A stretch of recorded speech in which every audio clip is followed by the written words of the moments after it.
Hello students, again we are going to continue with the chapter number 4, that is waveform fundamentals.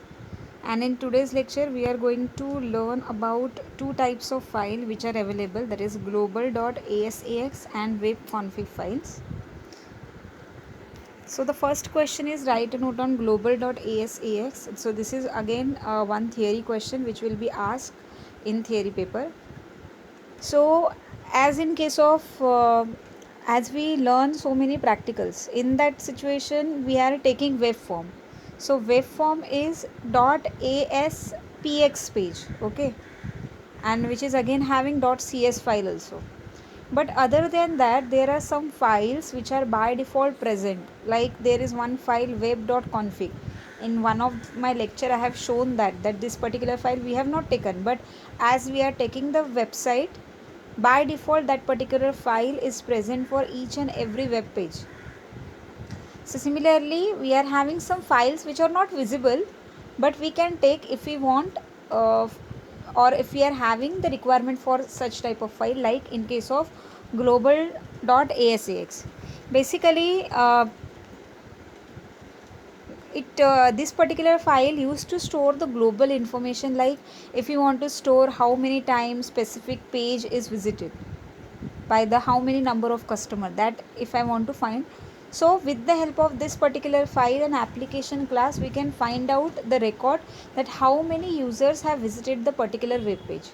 So for such purpose, for such requirement only, we are making use of this particular file.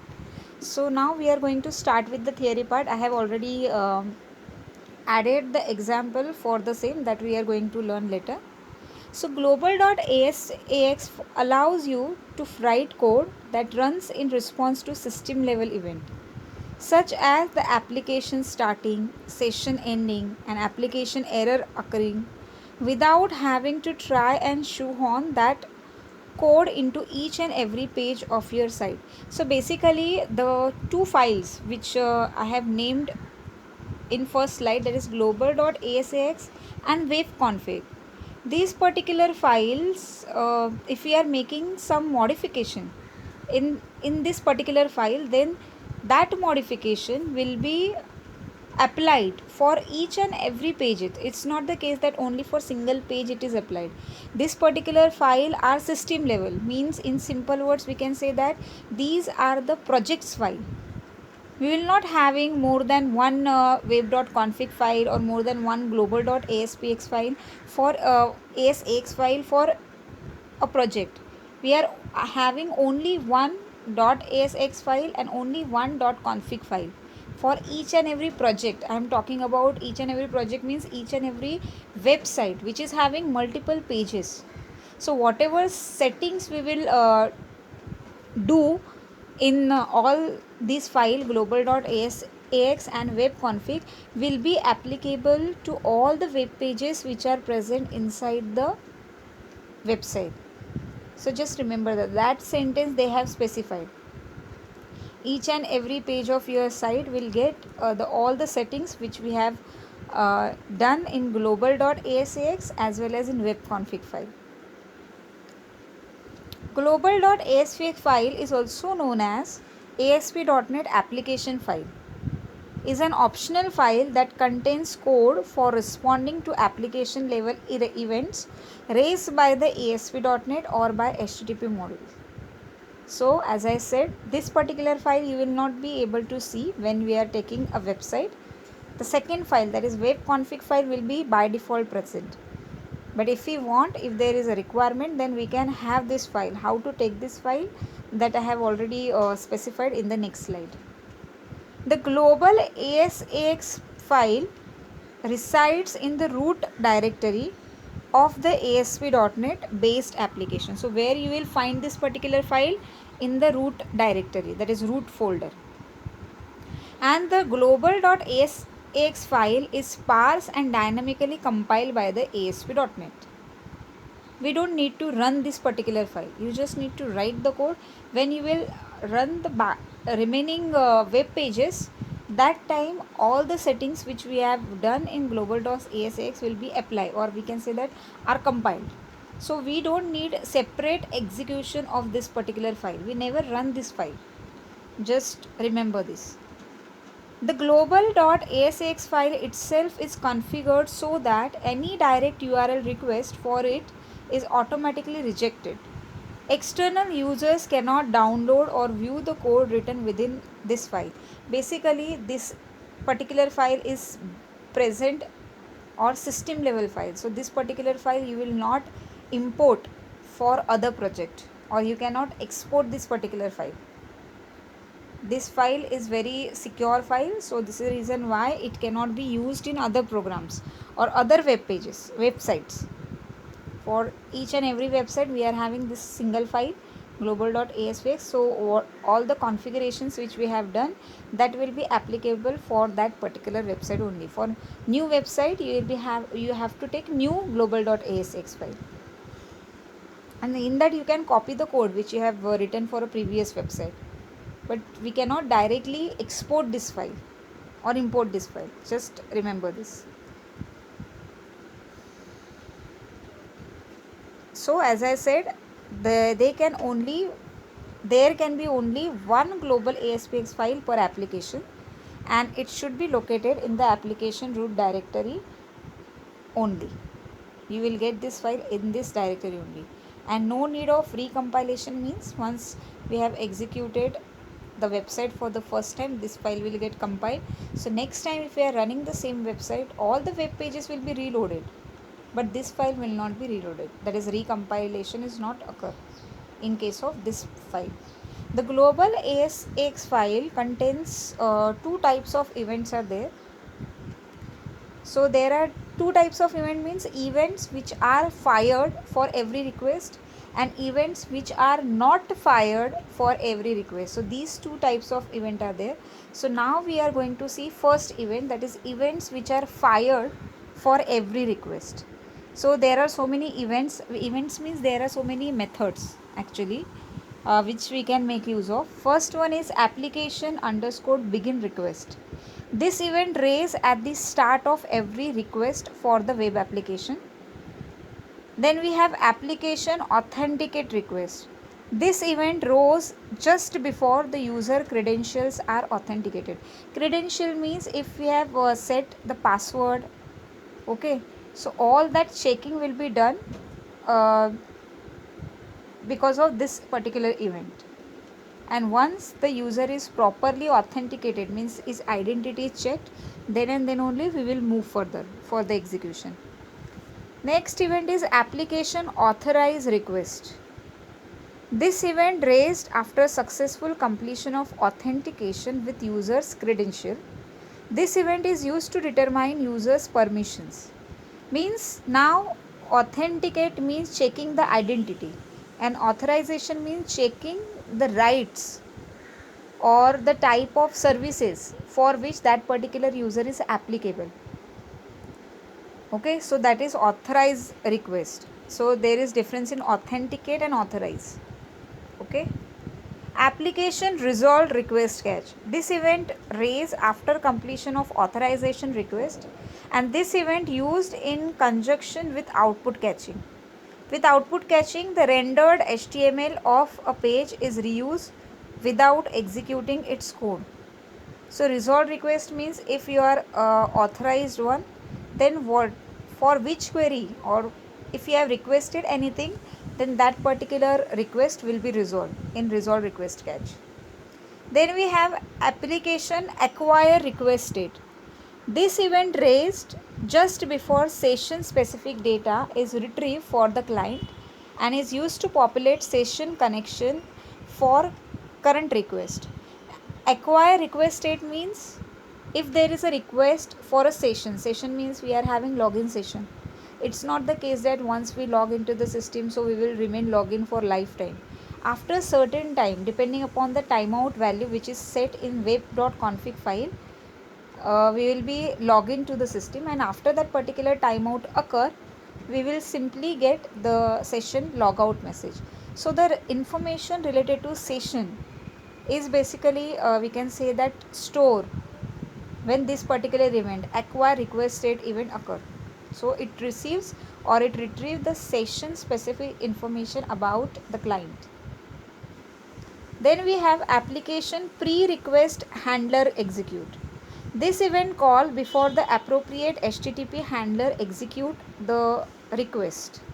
Once your request about the session is resolved, then this particular pre-request handler execute. Means before making request, this particular event is occur, and once we are having the output, or once we get the reply for the request, then the post request handler execute method will get called. Okay, so the heading of this particular topic is events which are fired for every request. So whenever we are making request for any resource, for any data, that time all these events are compulsorily occurred. There are some events also which are not compulsorily occurred, that will be depending upon the type of request which we are doing. And before starting with that point, we are having some again more requests, that is release requested. This event raised when session specific information is about to serialize from the session collection. Okay, release request means before releasing the actual output, we just have to make, or we just have to, we can say that, review. The session collection will review or will make the information in serial manner in release requested. And update requested during that, means if we are managing something, and again if the client make the new request, so again that request should be updated in the serialized connection. So that will be done in case of update request catch.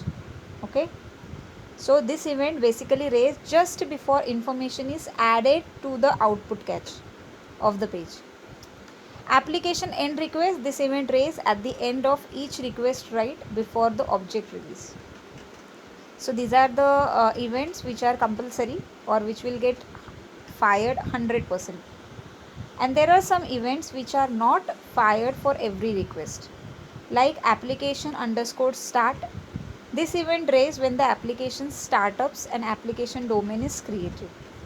Then we have session start. When we make new session begins, means when we does the login into the system, that time session start event is called. This is good place to put code that is session specific. Then we are having application error. This particular event is raised whenever there is an unhandled exception occur in the application while execution of it. Then we have session end. This event called when session of the user ends, means user itself log out from the session, or the time period which is allotted to the user for that particular session is over. In that situation, this particular event is called session end. Then we have application end. This event raised just before when application ends. So session end and application end means, session end means I have logged into the system and now I am log out. Okay, that is session end. And application end means even though we have log out, our home page of the specific application is still open, but once we close the browser, then that time we are closing the application also. So that is application end. Then we have application dispose. This event fired after the web application is destroyed, and this event is used to reclaim the memory it occupies. So application dispose means, as we are having on mobile, we can say the recently used app, and then we click on the button clear all. So that time the application dispose means whatever space is allocated to that particular application is removed, so that it can be used for other purpose. So now I have just given one example, that is, just I have told you the question that display the number of visitors currently browsing your website. This the current number of visitors I want to find out. So for that purpose we can make use of this ASAX file. So how you will get the ASAX file? Just see the example. First step, in first step you just have to take a website and add one web form. Okay, web page, just take one web page. That is the first point. Second step is, now we want to take global.asax file. So from where we will get, just go to add new item, then click on global application class, and in global application class just click on add. Once you click on add button, the following window you will be able to get. In the window we are having global.asx file. Just simply click on that file and open the file. I hope this is clear. That is, or in a solution explorer we are having name of our website like website 1. Just right click on that, you will get new item, add new item option, and in add new item you will be having global application class, and in global application class just click on add, then you will get the following window and select global application.asx file from it and just open it. Okay, so once you open the file you will get the following code in global.axx file, that is application language equal to C#. Then we are having script run at server, and in that now we have just seen some events like application start, application end, application dispose. So all such events are present in global.asx file. So now in application start we have to write some code. So in application start just write down application into square bracket within a double quotes online users equal to 0, means starting we are having 0 users. Okay, and after that application end we are not writing any code in application end event. Application error event is also empty, and after that void session underscore start event is there. So in void session underscore start we are having we should write some code, that is application lock, and after that we just have to write down, that is lock method we need to call. In application lock method, that is first we have to call lock. Once you are done with the code inside session start method, just unlock the application. So in after locking the application, what code we have written? Application within square bracket double quotes online users equal to int application online user plus 1, means at starting we are having 0 users, and when any particular user log into the system, then we just have to increase the count by plus 1. So that we have written in session start. Okay, and then we are having one more event, that is session end event. In that event we just need to minus 1, means once the user log out from the session, then we just need to decrease the number of count.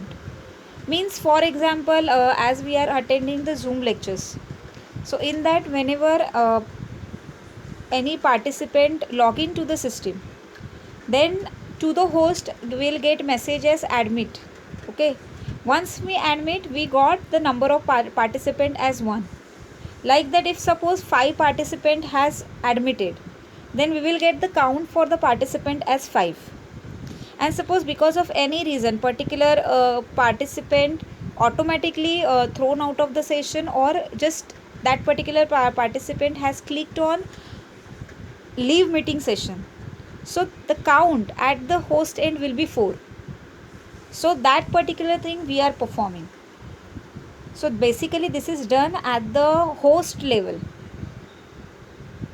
So at the when we are starting the application, means when host has started the Zoom meeting, then starting count will be 0, participant count will be 0, but one by one when host admit the participant, the count is increased, and when participant leave the session, then count is automatically decreased.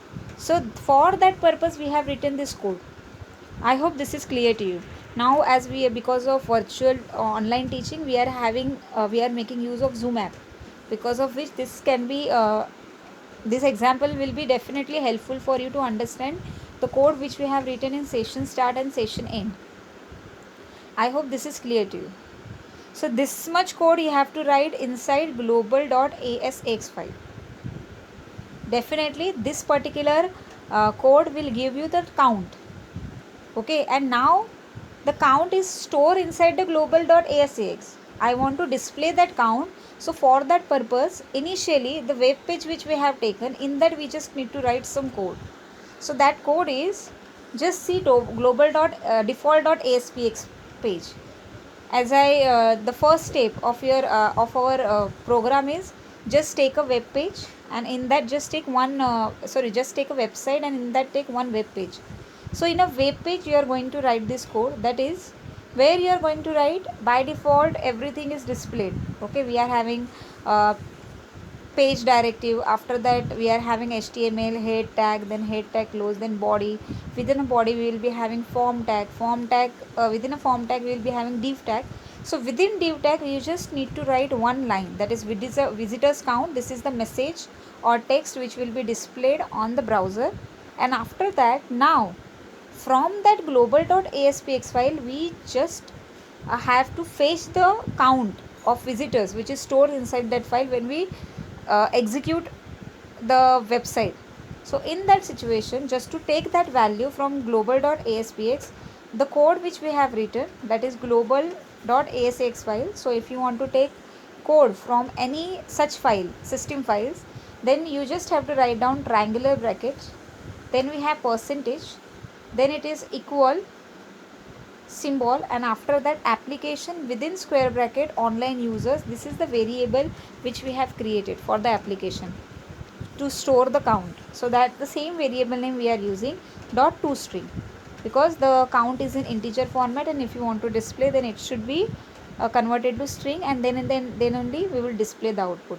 Now if you remember, at the starting of this particular chapter we have learned about server side comment, server side scripting. So the same thing we have used here, that is triangular percentage equal to, whenever we want to display the variables, server side scripting variable, in that situation we are writing this sentence. So now we have used it in practically just to count the number of visitors. So when you run the application, first count will be, first time if we are running the application we will get the count as 1, then continuously reload the page, the count will get increases, because reloading means we are again and again visiting that page. So you will be able to see the number of users. It's not the case once you have run you will get 3 as a number, then close the browser and again rerun that default.aspx, you will able to see the count is increased by 1. So like that you will get. So number of users those are visiting the website, even though they are same, but still we will get the count, that is this much times. It's not this much visitors have visited the page, the number of time this page is visited, that we will get from this particular code.